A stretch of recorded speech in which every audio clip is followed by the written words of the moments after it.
The question was, what should a franchisee look for? It's such a great resource, or finding great attorneys to work with, right? So I had to add that in there because I'm always plugging you. I think honest answer is find a brand where you love the reality, right? Not the idea. As a franchisor, as a new franchisor or emerging brand, just building your franchise system is not enough.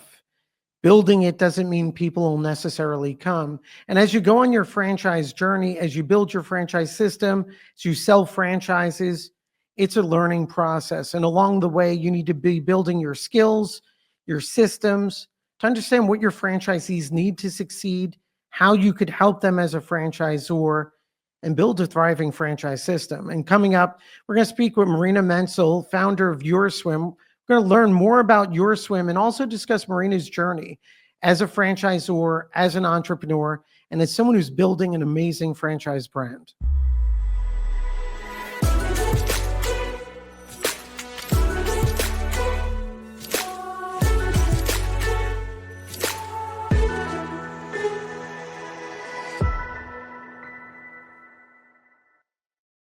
I don't even know where we start, Marina. There's so many amazing things because I feel like you just enter the space, entrepreneurship, the franchise world head on, and you're adapting and learning. And I guess let's start with basics, where you're at, who you are, and then we'll go from there. Yeah, so thanks for having me. I am Marina. I founded a company called urSwim about 10 years ago. We deliver swim instruction and aquatics management services like lifeguard staffing to our customers here in New York. I had been an operator for about 10 years and knew that I wanted to scale. And when thinking through how to best scale and grow the brand, for me, franchising was it. We franchised in 2022 and sold our first franchise in 2023. So I have 3 corporate locations, 1 franchise location, and just getting started. So Marina, you're a mom by, I guess, early training, a lawyer. You leave the legal profession. You're growing urSwim.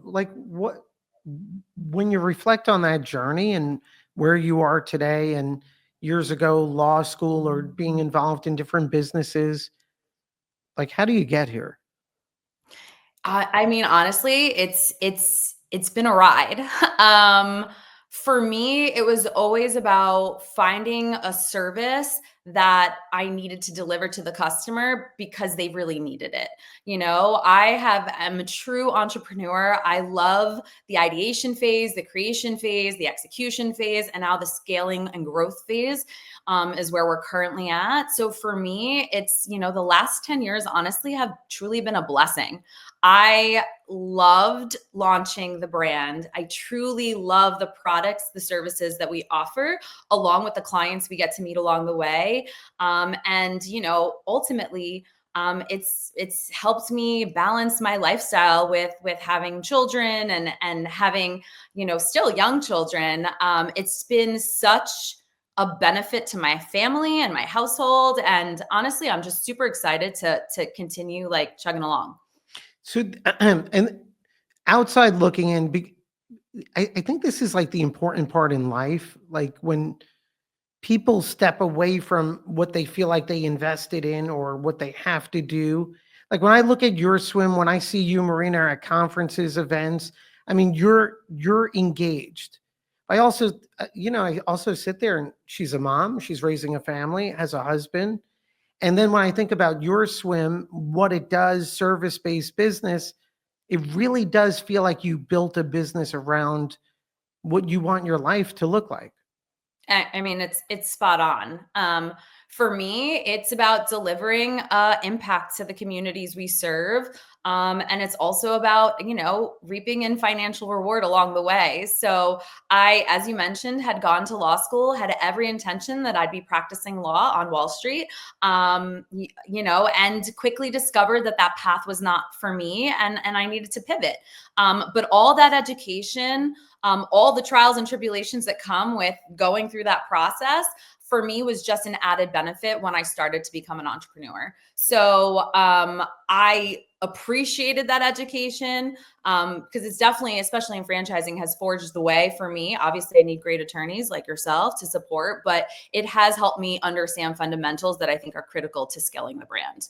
Yeah, I mean, Marina, let's dive, like, because you said something earlier about creating a service that people need, right? That to me is so critical because when I even think about, like, we were on a podcast yesterday or the other day, someone came in the restaurant industry, is like, why franchising to me? And for me, it was, we want to be a part of something that's building, not taking away, right? And knowing there's a product or service that people value. So for urSwim, what I love is, I mean, you have multiple services, swim lessons, pool management, lifeguards, and what's the equation like in your mind? You love your business.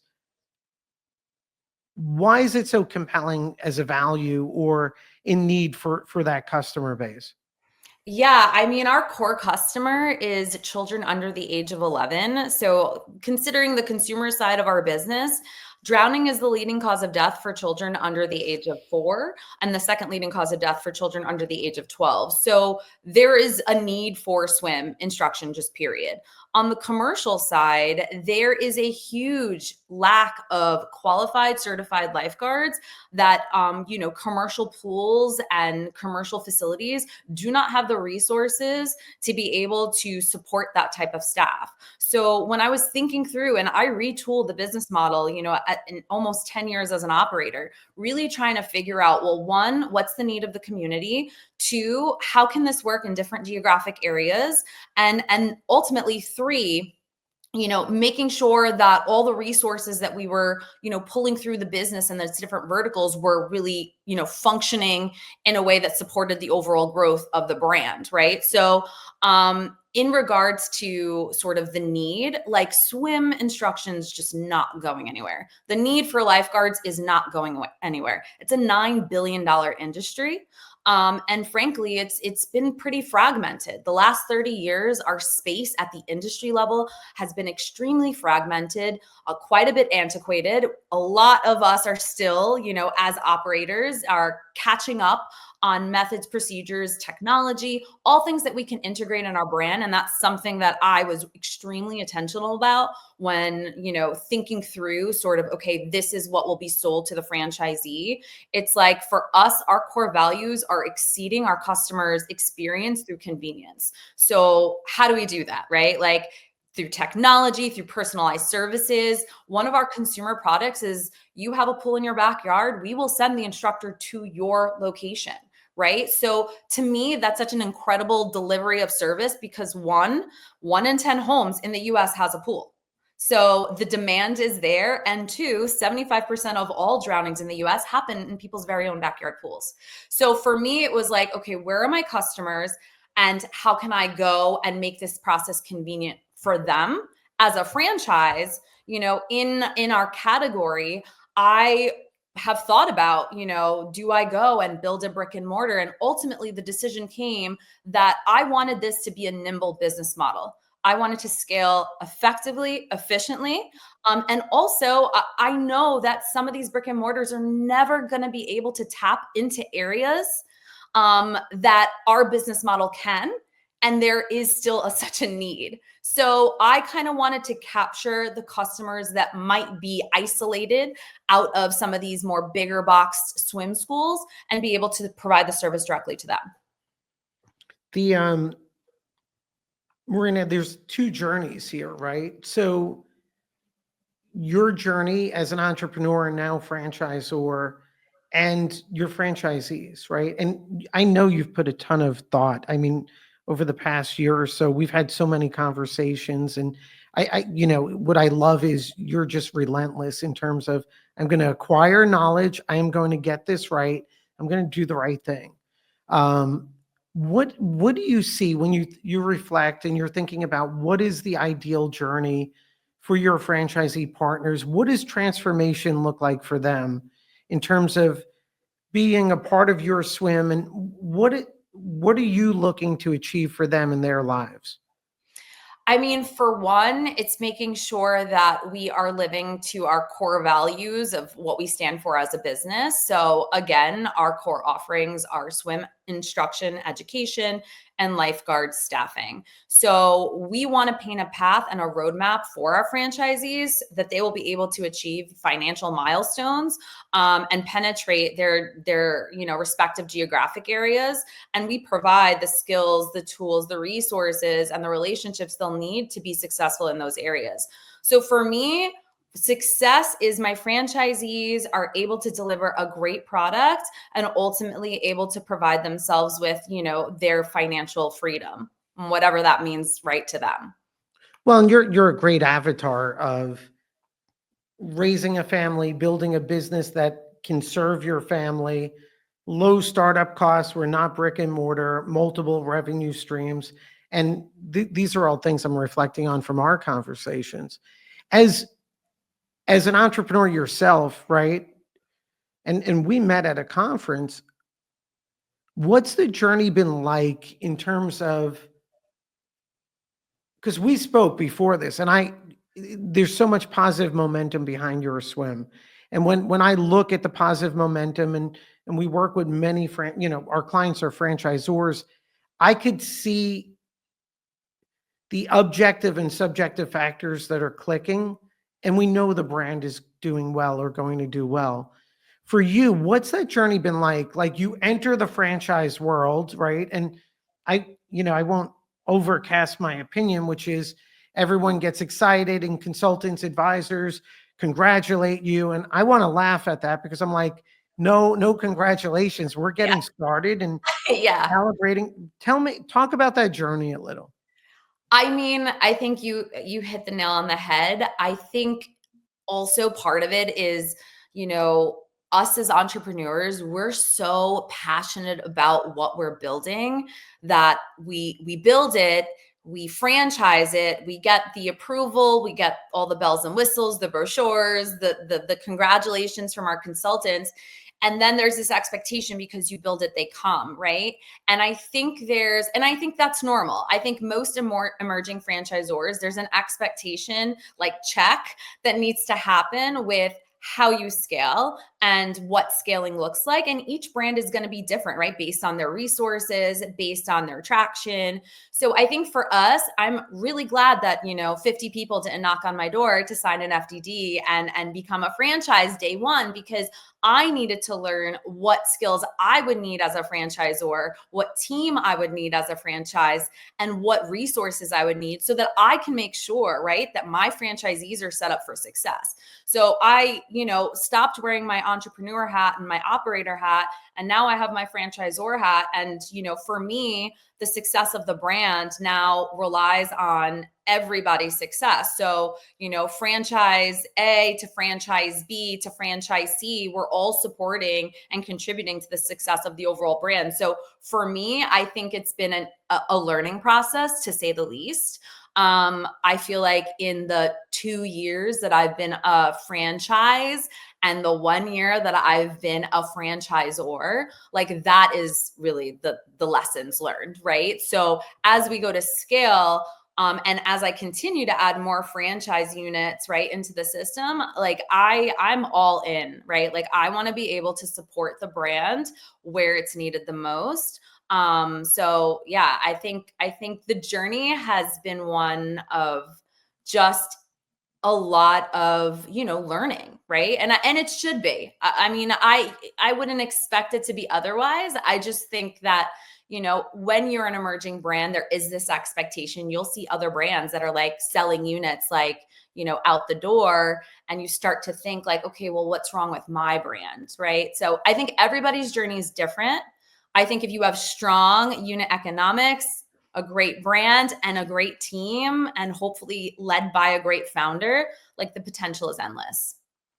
Yeah, there's so many things you touched on. I love that you keep reflecting on or mentioning learning what skills you need as a franchisor. Like, what's your thought process behind that? Like, when you say that, what are you thinking about?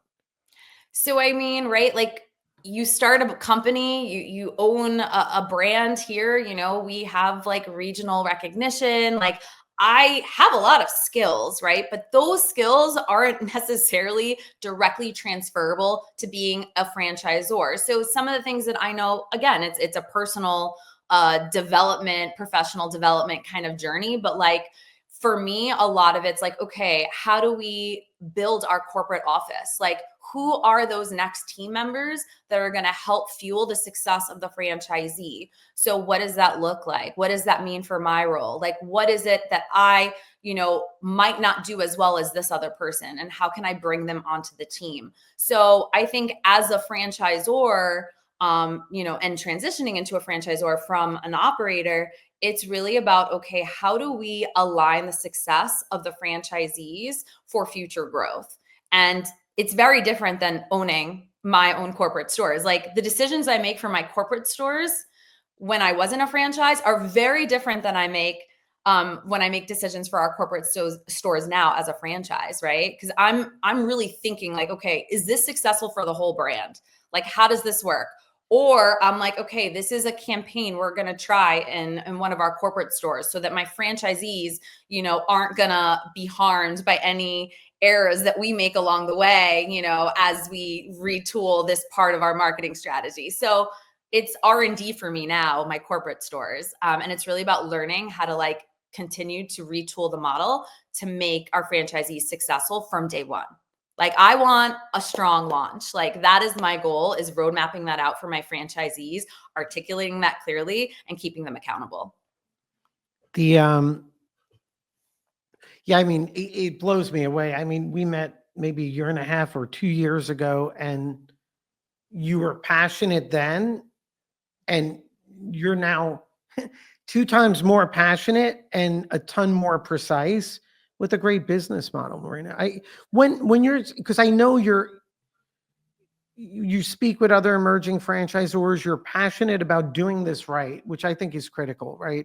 And I think it also helps. It's a fun business. People need it. So fun. Yeah, I Not mean, like, going anywhere. It's not a fad.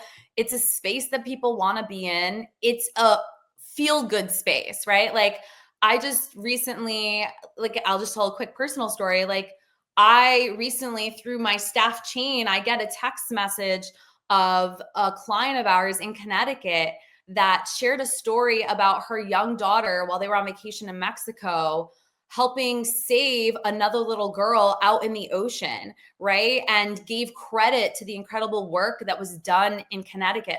I could not have done that if I was not able to scale this way, right? So my impact here in my corporate stores would have been a lot smaller than the impact I can make at a franchise level. And to me, I just got chills saying it out loud because yes, I love the brand. The metrics are great. The unit economics are great, but it's like a real skill that's needed.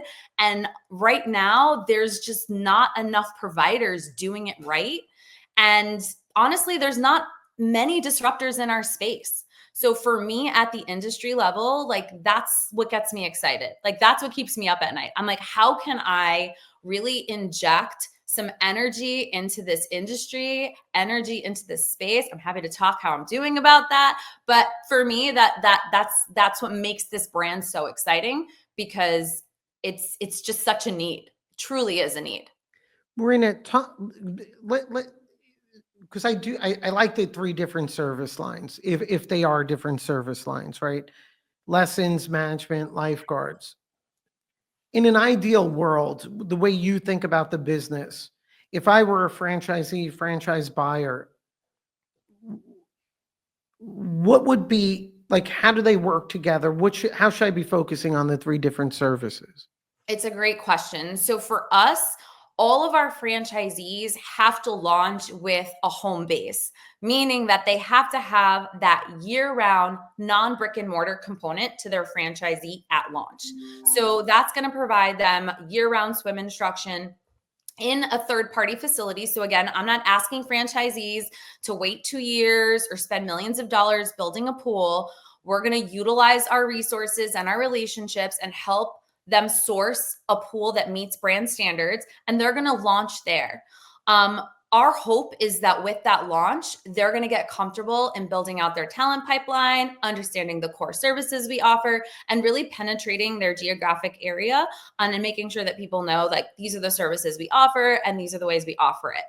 After about a year, we will provide additional education and training for them to really scale on the commercial side of the business, so the B2B side of the business. And the reason for that is just, for example, in one of our corporate locations here on Long Island, our corporate location will go from 20 employees to scaling to about 100 employees, right?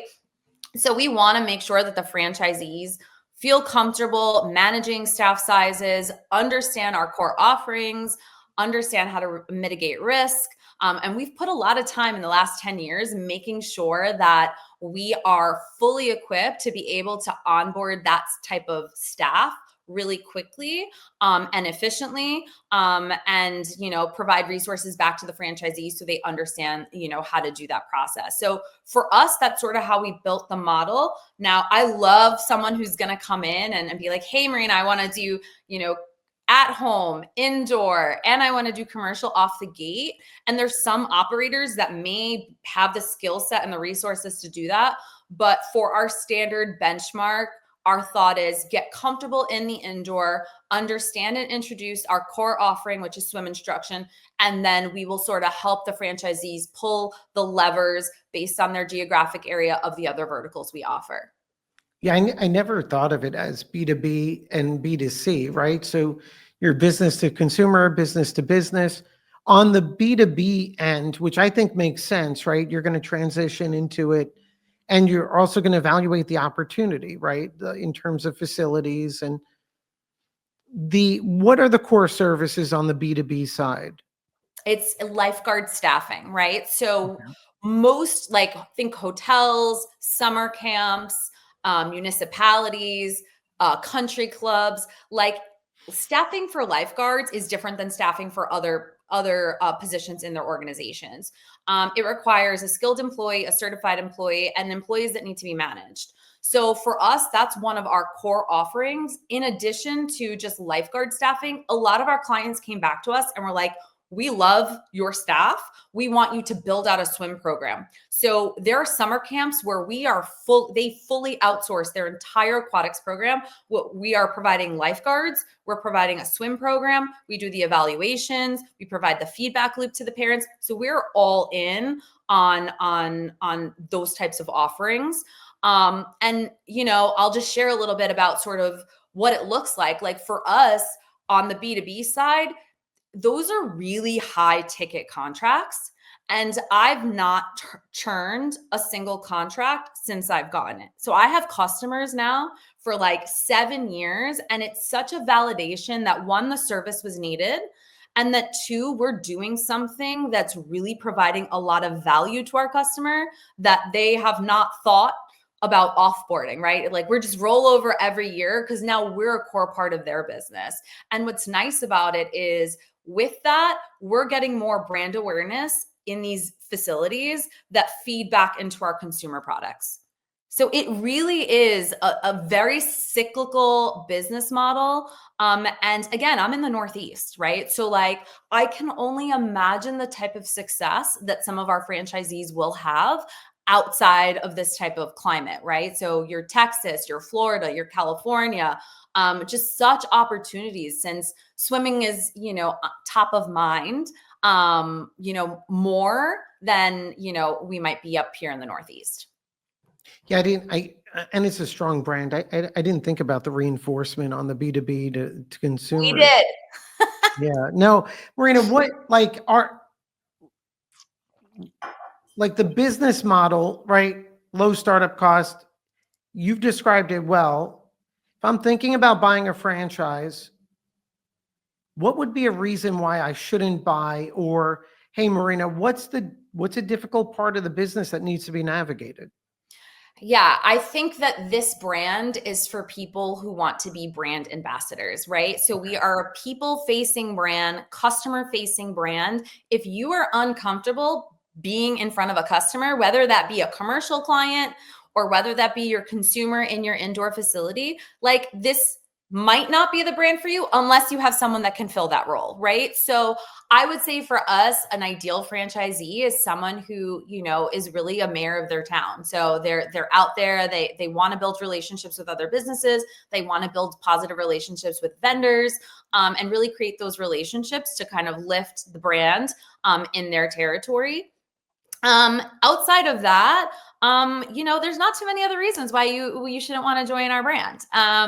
I think, just generally speaking, for franchisees looking at different, franchise offerings, I got asked this question, and I thought it was so interesting from the perspective of a franchisor. The question was, what should a franchisee look for?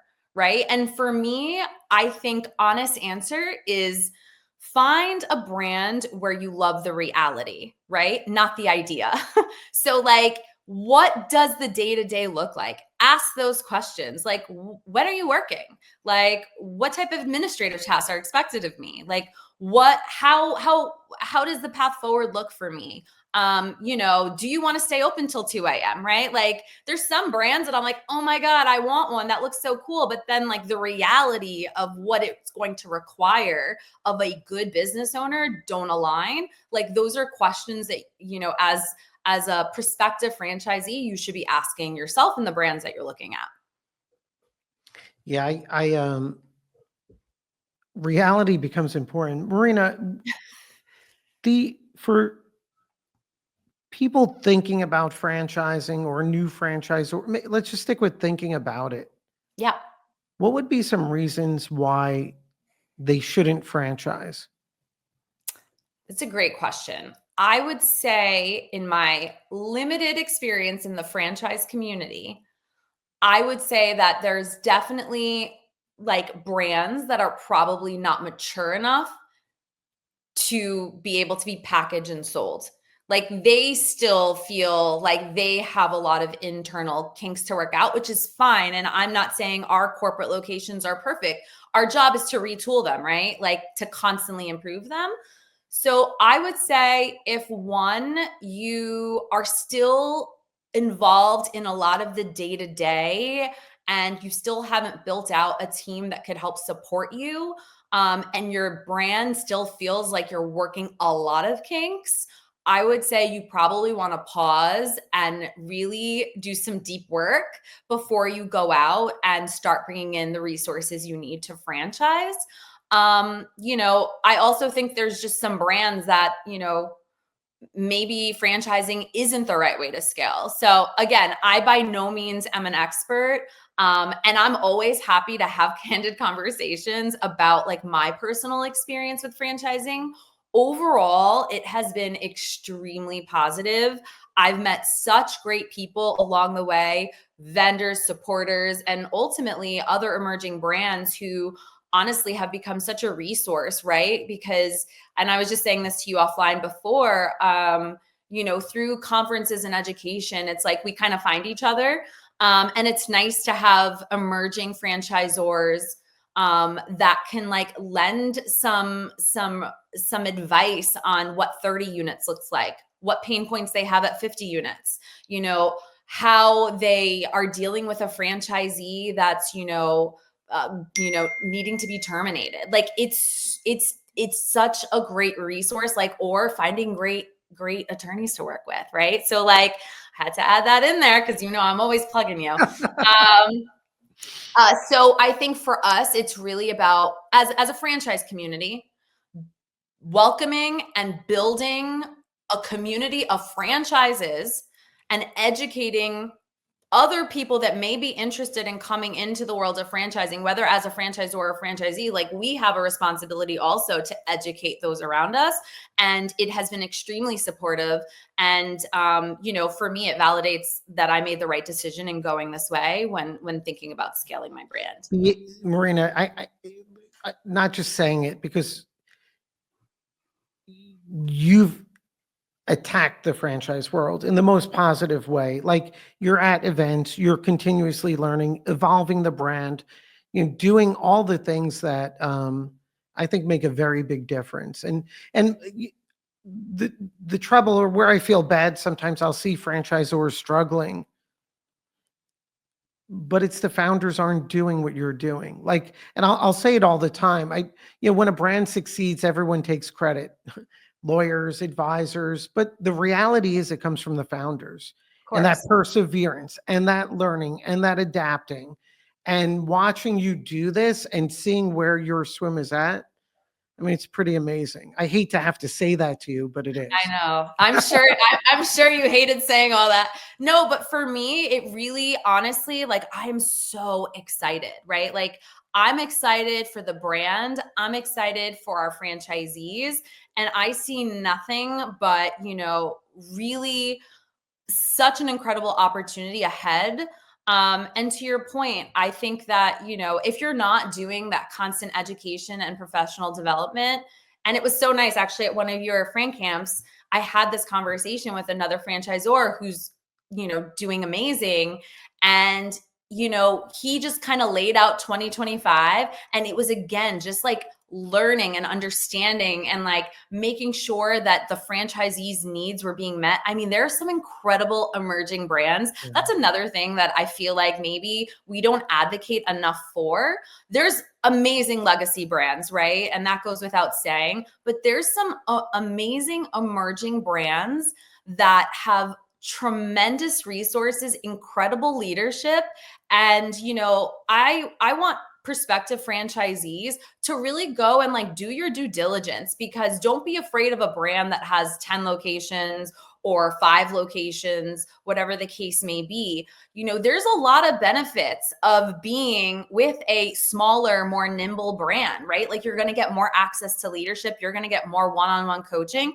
And if it's a brand like mine, it's most likely going to be founder led. So if you're out there like nervous about an emerging brand, yes, right? Like we're still proving to the market that we deserve to be here. And I have no doubt that I'll make my case. But for all emerging brands, I feel like sometimes we get a little bit of a like, oh, well, maybe they don't have all their ducks in a row. And granted, right? Like we probably don't, but there are a lot of benefits in joining an organization as one of those foundational franchisees. I think you really, I have a problem. I always involved in, I look at things from David and Goliath. So I'm always looking for this battle and these emerging brands. But I think you've said it so well, right? And there's opportunities on both ends. My heart's with the emerging brands, but also I think you bring up a good point, Marina. You need to evaluate that management team. You need to believe in them, and like a ton of great advice. So I appreciate it, Marina. I don't anything else we should discuss. Anything?